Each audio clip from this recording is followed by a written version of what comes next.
அந்த ரவுடியை வந்து ஓடி போய் வந்து பிடிச்சு வந்து அடிக்கிறாரு நம்ம வந்து சிவா. அப்போ கரெக்டாக போலீஸ் வராங்க. போலீஸ்கிட்ட இந்த ரவுடி தான் வந்து இந்த மாதிரி அந்த சம்பவத்தை வந்து பண்ணுது, இதுக்கும் ஆறுமுகத்துக்கு எந்த சம்மந்தமும் இல்லை, இந்த ரவுடி தான் எல்லாமே பண்ணுது அப்படின்னு சொல்லிட்டு நிரூபிக்கிறாரு.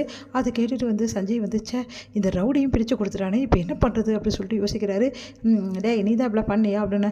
நான் பண்ணல அவன் பண்ணேன்னு சொல்கிறானே அப்படின்னு. என்ன சார் நீங்கள் அவன் பண்ணலன்னு சொன்னால் சும்மா இருப்பீங்களா சார்?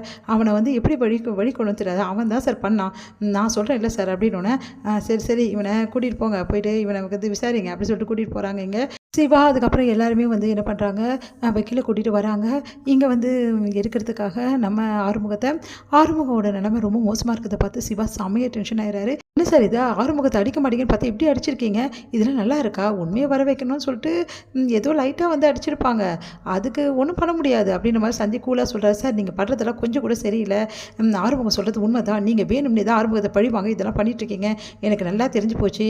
இங்கே பாருங்கள், இன்னும் ஆறுமுகத்துக்கு மேலே இருக்க கேஸ் வந்து இன்னும் ரிலீவ் ஆகலை. ஏன் சார் ரிலீவ் ஆகலை? நாங்கள் தான் உண்மையை நிரூபிச்சிட்டோம்ல, ஆறுமுகம் பண்ணலன்னு சொல்லிட்டு. உண்மை தான், ஆறுமுகம் பண்ணலன்னு சொல்லிட்டு நீங்கள் சொல்கிறீங்க, அந்த ரவுடி வந்து பண்ணேன்னு சொல்கிறான், ஒத்துக்கிறான், நான் இல்லை சொல்ல. இருந்தாலும் ரவுடி சொல்கிறதெல்லாம் நாங்கள் நம்ப முடியாது சார், நீங்கள் ரொம்ப ஓவராக போயிட்டுருக்கீங்க, ஆறுமுகத்தை விடக்கூடாதுன்னு ஏதோ பிளான் பண்ணுற மாதிரி தெரியுது அப்படின்ட்டு சொல்லிட்டு உடனே அந்த டைமில் கரெக்டாக அங்கே வந்துடுறாரு கமிஷனர் வந்து அது வந்து சொல்கிறாரு, என்ன நடந்துட்டுருக்கீங்க அப்படின்னு சொல்லிட்டு. சார் அது வந்து அதான் ஆறுமுகம் மேலே எந்த தப்பும் இல்லைன்னு தெரிஞ்சு போச்சுல்ல, ரவுடியை அரெஸ்ட் பண்ணியாச்சு, ரவுடியும் வந்து ஒப்படைச்சிட்டாங்க, அவங்க ரவுடி ஒத்துக்கினாங்க, அவர் தான் தப்பு செஞ்சேன்னு சொல்லிட்டு, அந்த ஆள் தான் தப்பு செஞ்சான்னு சொல்லிட்டு ஒத்துக்கினான். அதுக்கப்புறம் எதுக்காக ஆறுமுகத்தை விட மாட்டேங்கிறீங்க? அது வந்து சார் வேணும்னே இவருக்கும் ஆறுமுகத்துக்கும் உள்ள பிரச்சனையில் வந்து வேணும்னே ஆறுமுகத்தை இந்த மாதிரி பண்ணுறாரு சார் அப்படின்னு சொல்லிட்டு சிவா வந்து சொல்கிறாரு. உடனே வந்து ரிலீஸ் பண்ணுங்கள் அப்படின்னோடனே சாரி சார் ரிலீஸ் பண்ணிடுவோம் சார் அப்படின்னு சொல்லிட்டு ரிலீஸ் பண்ணுறாரு சஞ்சய். உடனே ஆறுமுகம் நடக்க முடியாமல் அப்படியே வந்து கஷ்டப்படுறாரு. அதெல்லாம் பார்த்துட்டு ஏன் வந்து ஆறுமுகத்து மேலே கை வச்சுங்க அப்படின்னு சொல்லிட்டு கேட்குறாரு. சார் விசாரணைனா அதுக்காக அடிக்க சொல்லுதுங்களா? விசாரணை கைதி அடிக்கக்கூடாது ரூல்ஸ் இருக்குது உங்களுக்கு தெரியாது, அதுக்காக சாதாரணமாக அடிப்பீங்களா? இந்த மாதிரி அடித்து வச்சுருக்கீங்க, எப்படி இப்படிலாம் பண்ணுவீங்க நீங்கள் அப்படின்னு சொல்லிட்டு கேட்குறாரு. நாங்கள் இவர் மேலே சிவியர் ஆக்ஷன் எடுக்கிறேன், நீங்கள் கிளம்புங்க அப்படின்னு சொல்லி சொன்னோன்னே தேங்க்ஸ் சார் அப்படின்றாரு சிவா. ஆறுமுகத்தை நல்லா அடிச்சிருக்கிறதால அவரால் நடந்து கூட வர முடியல. அவங்க சித்தப்பா பார்த்து கதறி துடிக்கிறாரு. ஆறுமுகத்தை இப்படி அடிச்சிட்டாங்க சித்தப்பா, நீங்கள் இருந்துமா இதை பார்த்துட்டு இருந்தீங்க? இல்லைப்பா, என்னை சாப்பாடு வாங்க அமிச்சிட்டு இந்த மாதிரி பண்ணியிருக்காங்கப்பா, அந்த சஞ்சய் கூட நல்லவன் இல்லைப்பா, அவன் தான்ப்பா இப்படிலாம் பண்ணியிருப்பான் போட்டிருக்கு.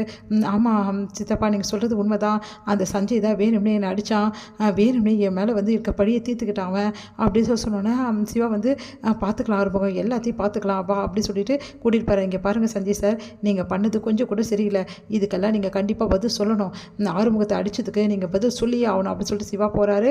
இங்கே வந்து ஆறுமுகம் சிவா எல்லாருமே வந்து வீட்டுக்கு வராங்க. ஆறுமுகத்தோட நிலைமையை பார்த்துட்டு வந்து அப்படியே அவங்க அம்மா கதிரி அழறாங்க. நான் ஸ்டேஷனுக்கு வரேன்னு சொன்னேன், எனக்கு வர வேணாம்னு சொல்லிட்டீங்க, இப்போ ஆறுமுகம் இப்படி இருக்கிறது பார்க்க தான் எனக்கு வர வேணாம்னு சொல்லிட்டீங்களான்னு சொல்லிட்டு கதிரி அழறாங்க. அவங்க தங்கச்சியும் பயங்கரமாக அழறாங்க. ஆறுமுகம் நடக்க முடியாமல் நடந்துட்டு வராரு. இதை பார்த்துட்டு வந்து ஒன்றும் புரியாமல் பைரவி வெளியே வராங்க. பைரவி ஆறுமுகத்தை நிலைமையை பார்த்தியாம்மா அப்படின்றாங்க. ஆறுமுகத்தை எதுக்காக இப்படி போட்டு அடிச்சிருக்காங்க அப்படின்னோடனே, எல்லாம் உன் ஃப்ரெண்டு தான் அடித்தான், வேணும்னே என்னை பழி வாங்குறதுக்காக அடித்தான் அப்படின்னு சொன்னோன்னே அப்படியே அதிர்ஷ்டம்.